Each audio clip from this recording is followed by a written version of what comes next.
विझली माझी चिता दिवस लोटले काही, विझली माझी चिता दिवस लोटले काही, पण चित्यावरील अंगारे अजूनही विझत नाही.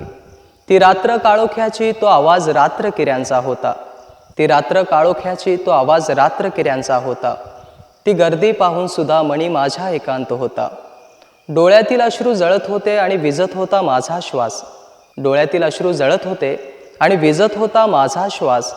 दमलेल्या या देही फक्त सरण होता एकच साथ. आभाळ आले दाटून आणि पावसाला झाली सुरुवात, आभाळ आले दाटून आणि पावसाला झाली सुरुवात. अटले जरी अश्रू डोळ्यातील, मात्र रडत होते आभाळ. शेवटी राख झाली देहाची, त्या राखेतही कुणीतरी शोधत होतं मला. शेवटी राख झाली देहाची, त्या राखेतही कुणीतरी शोधत होतं मला. सरणावरती डोकं ठेवून हळुवारपणे पाहत होतं मला. ती आली अनाहूत वेळी, ती आली अनाहूत वेळी, अणुक्त झालं होतं माझं मन. होताच तिचा स्पर्श, माझाच मी झालो अंतर्मन.